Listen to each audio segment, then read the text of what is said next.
بسم الله الرحمن الرحيم. بسم الله الرحمن الرحيم وبه نستعين وهو خير معين وصلى الله على نبينا محمد وآله الطاهرين وصحبه المنتجبين اللهم صل على محمد وآل محمد. عزیز طلباء کرام، السلام علیکم ورحمۃ اللہ۔ آج کی بحث ایک سوال سے شروع کرتے ہیں۔ سوال یہ ہے کہ اجتماع امر و نہی میں آیا عنوان کا متعدد ہونا کافی ہے؟ کیونکہ گزشتہ مباحث میں ہم نے بتایا کہ اجتماع امر و نہی کے حوالے سے دو قول موجود ہیں۔ ایک رائے کے مطابق اجتماع امر و نہی میں جو معیار ہے وہ عنوان ہے، جبکہ دوسرا قول یہ کہتا ہے کہ معیار واقعیت ہے۔ آج اس کو مزید تھوڑا گہرائی میں دیکھتے ہیں کہ عنوان کا متعدد ہونا کافی ہے تو کیوں کافی ہے؟ اگر عنوان کا متعدد ہونا کافی نہیں ہے تو کیوں کافی نہیں ہے؟ لہٰذا یہ گویا کہ کل والے مسئلے پر ایک توضیح مزید ہے اور اسی کو ایک نئے پیرائے میں یا ایک گہرائی کے انداز میں دیکھنا ہے۔ آئیے چلتے ہیں آج کے سبق کی طرف۔ سب سے پہلے قرأت متن کرتے ہیں۔ وهكذا اتجه البحث الأصولي إلى دراسة تعدد الوصف والعنوان من ناحية أنه هل يبرر اجتماع الوجوب والحرمة معا في عملية الوضوء بالماء المغصوب، أو أن العملية ما دامت واحدة وجودا وذاتا فلا يمكن أن توصف بالوجوب والحرمة في وقت واحد.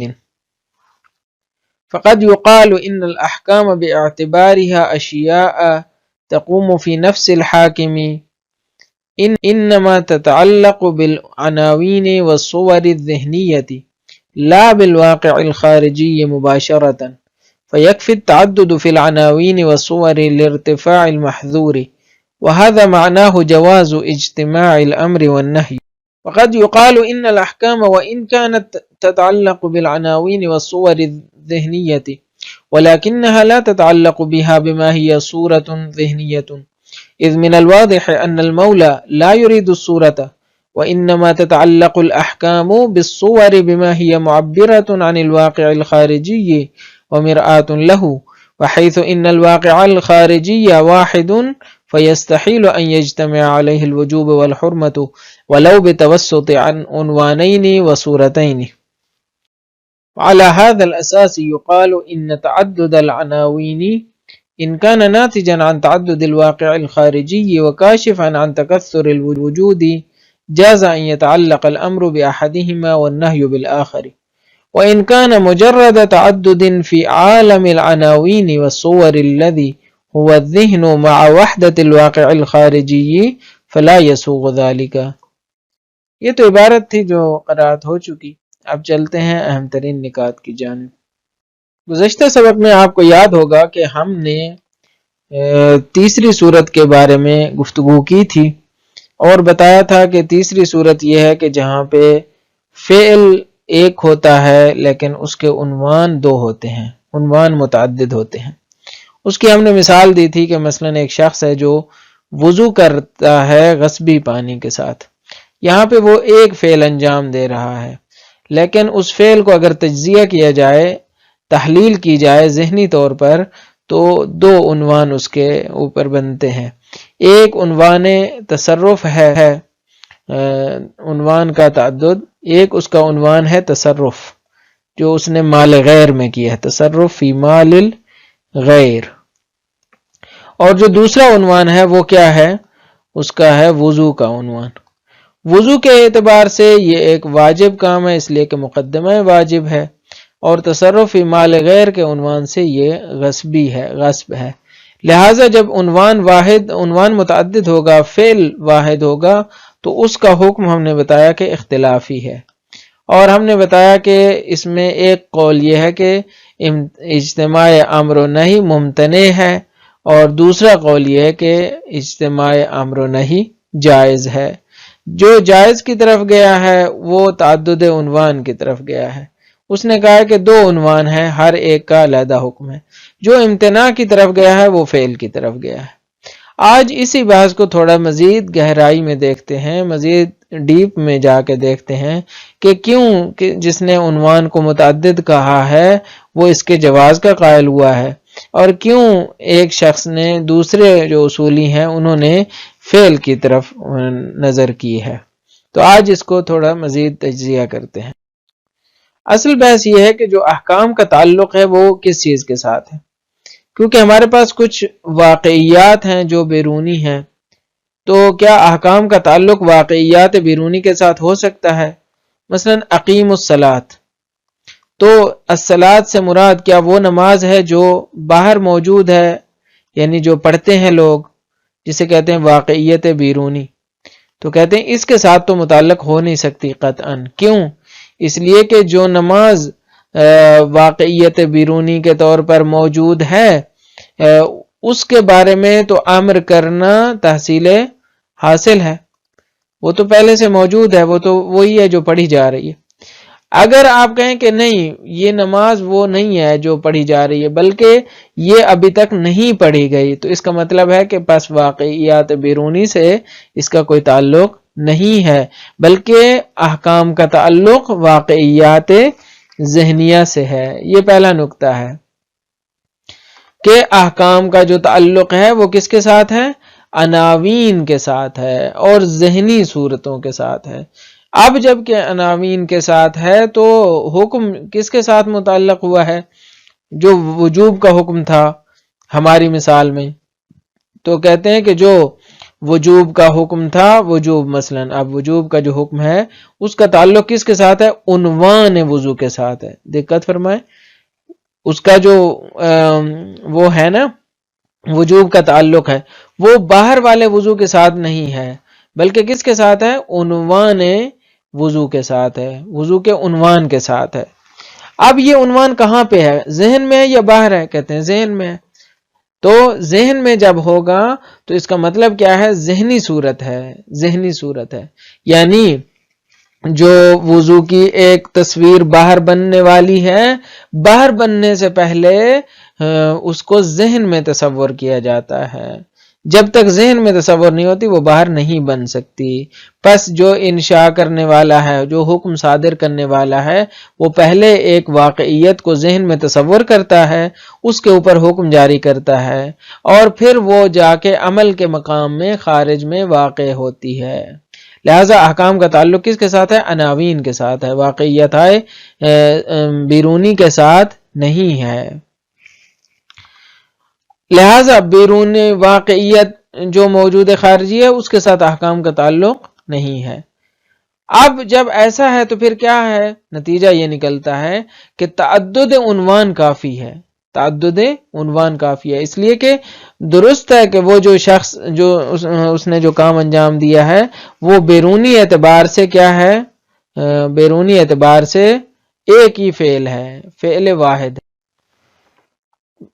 بیرونی اعتبار سے فعل واحد ہے، ایک ہی فعل اس نے انجام دیا ہے، لیکن اس کو اگر عنوان کے اعتبار سے دیکھیں تو کہتے ہیں دو عنوان ہیں، ایک عنوان اس کے اوپر وضو کا ہے عنوان کے اعتبار سے، دوسرا عنوان غسل کا ہے۔ اب وضو کے اعتبار سے وہ کیا ہوگا؟ واجب شمار ہوگا، اس لیے کہ مقدمہ واجب ہے، اور غسل کے اعتبار سے حرام شمار ہوگا۔ بس یہ اس قول کا تجزیہ ہے جس قول نے کہا ہے کہ امر و نہی یہاں پہ جمع ہو سکتے ہیں، کیوں اور کیسے اس کی وضاحت ہم نے کر دی۔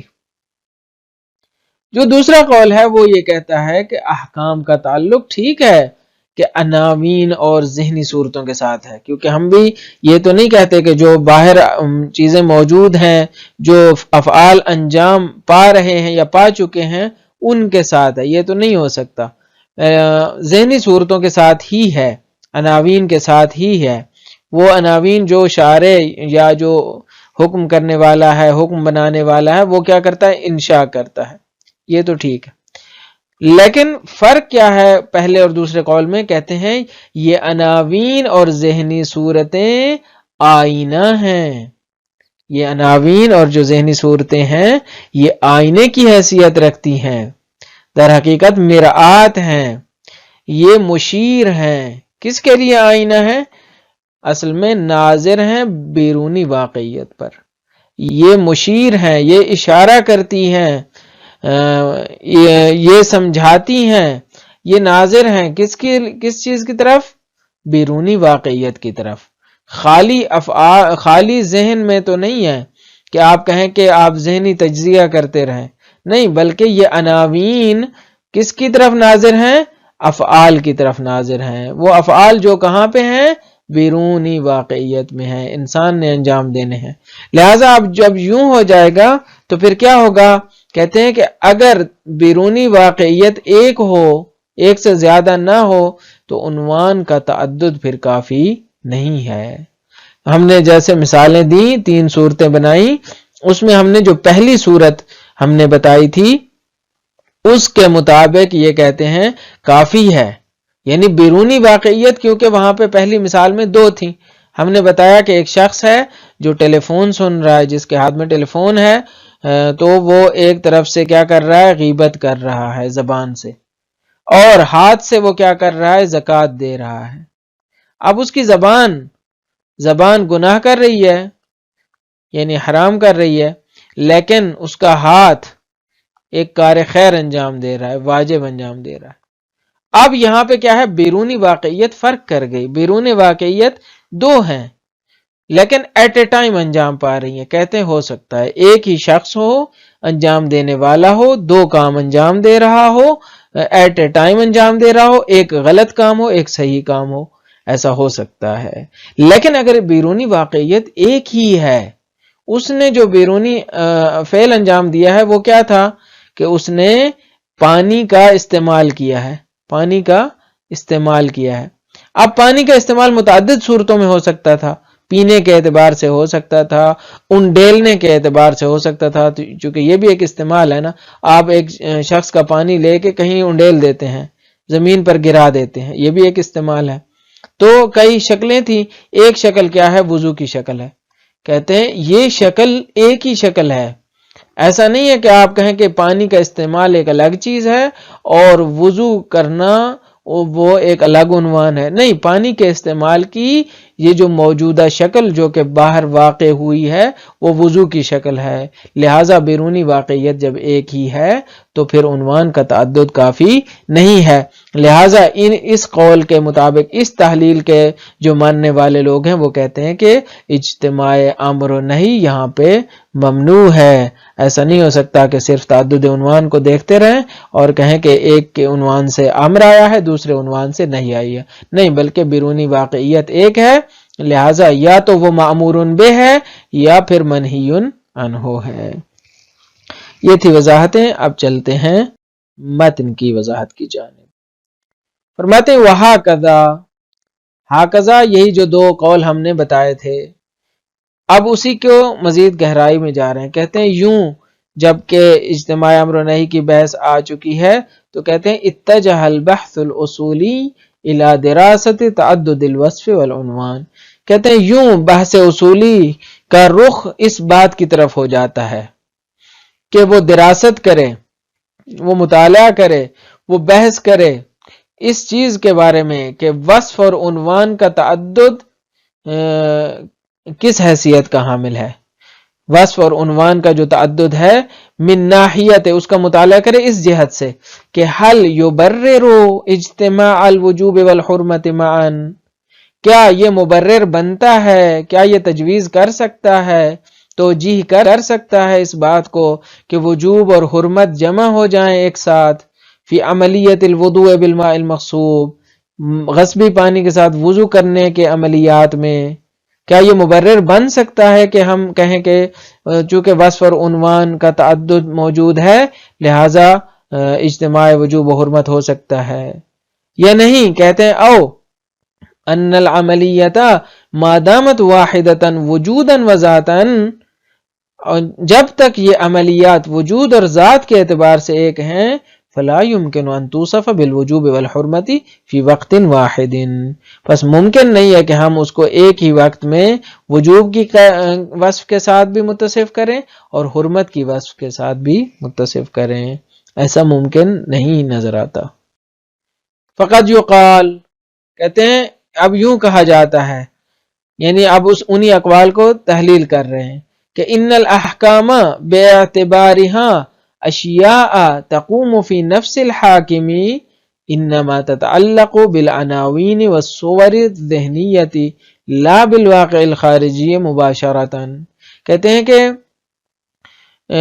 احکام اس اعتبار سے کہ وہ ایسی چیزیں ہیں کہ جو نفس حاکم میں قائم ہے۔ نفس سے مراد ذات ہے، یعنی حاکم کی، جو حاکم سے مراد یہاں پہ قانون بنانے والا ہے، حکم بنانے والا ہے۔ حاکم وقت مراد نہیں ہے، کوئی بادشاہ اس سے مراد نہ لے، بس حاکم سے مراد کیا ہے؟ جو احکام جاری کرنے والی ذات ہے۔ یہاں پہ شارع مقدس مراد ہے۔ شارع اس اعتبار سے کہ اس کے جو احکام ہیں وہ خود پہلے شارع کے ذات میں قائم ہوتے ہیں، یعنی وہ ذات شارع اس کو تصور کرتی ہے، یعنی شارع نے اس کو کیا کیا ہے؟ تصور کیا ہے، اور اس کے ذات سے یہ احکام نکلے ہیں، پہلے تصور کے مرحلے میں آئے ہیں، بعد میں مقام عمل میں آئے ہیں، پہلے مقام ثبوت میں آئے ہیں، بعد میں مقام اس بات میں آئے ہیں۔ لہٰذا احکام اس اعتبار سے کہ ایسی اشیاء ہیں کہ جو پہلے ان کا جو قوام ہے وہ نفس حاکم سے ہے، یعنی ذات حاکم کے اندر وہ پہلے قوام پاتی ہیں، لہٰذا اس جہت سے انما تتعلق بالعناوین والصور الذہنیہ، اس جہت سے ان کا تعلق فقط اور فقط عناوین سے ہے اور ذہنی صورتوں سے ہے۔ جیسے میں نے مثال دی اقیم الصلاۃ، یہ ذہنی صورت ہے نماز کی، بعد میں وہ خارجی بیرونی واقعیت میں تبدیل ہوئی ہے۔ لا بالواقع الخارجی مباشرتاً، مباشرتاً وہ واقع خارجی کے ساتھ اس کا تعلق نہیں بنتا، اس لیے کہ واقع خارجی تو ابھی محقق ہی نہیں ہوا۔ فیکفی التعدد فی العناوین والصور لارتفاع المحظور، کہتے ہیں پس تعدد کافی ہے۔ کس جہت سے تعدد؟ عنوان کی جہت سے اور صور کی جہت سے، یعنی تصویر ذہنی کے اعتبار سے اور عنوان کے اعتبار سے تعدد ہو تو یہی کافی ہے اس محظور کو برطرف کرنے کے لیے، اس مشکل کو حل کرنے کے لیے۔ کون سی مشکل؟ کہ ایک عنوان کے تحت ایک فعل حرام بن رہا ہے، ایک عنوان کے تحت واجب بن رہا ہے، تو یہ محظور پیش آ گیا ہے۔ اس محظور کو مرتفع کرنے کے لیے یہی کافی ہے کہ ہم عنوان کا تعدد کو لحاظ کر لیں اور پھر محظور ختم ہو جاتا ہے۔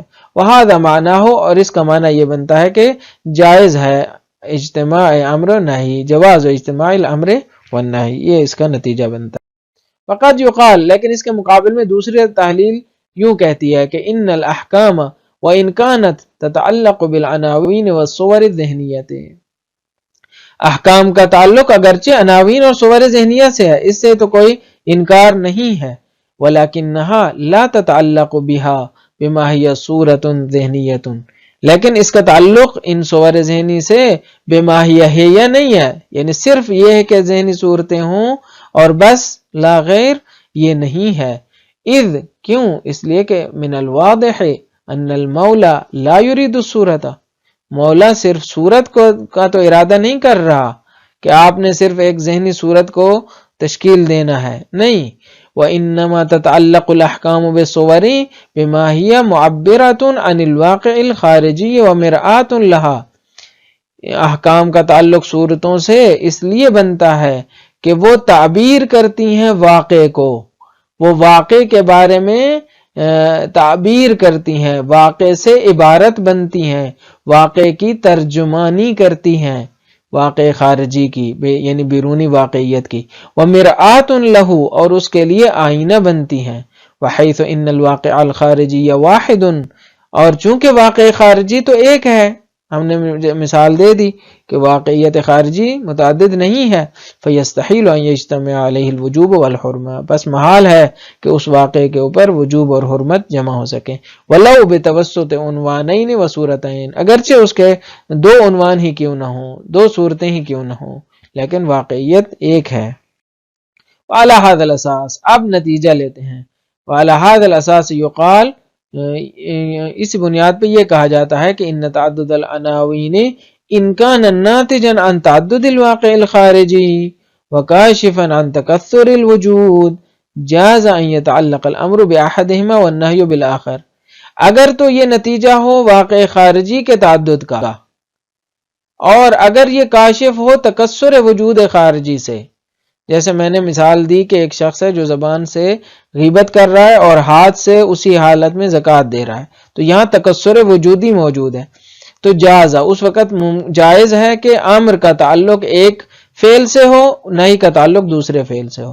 لیکن وَإِنْ كَانَ مُجَرَّدَ تَعَدُّدٍ فِي عَالَمِ الْعَلَامِينَ، یعنی اگر تعدد عنوان صرف اور صرف کیا ہو، عالم عناوین میں ہو، تو پھر کیا ہوگا؟ وَالصُّوَرِ الَّذِي هُوَ الذِّهْنُ، یعنی صرف اور صرف تعدد کیا ہو؟ عناوین میں ہو، اور ان صورتیں میں ہو کہ جو ذہنی صورتیں ہیں، مع وحدت الواقع الخارجی، در حالانکہ واقع خارجی ایک ہو، فلا یسوغ ذالک، ایسی صورت میں جائز نہیں ہوگا.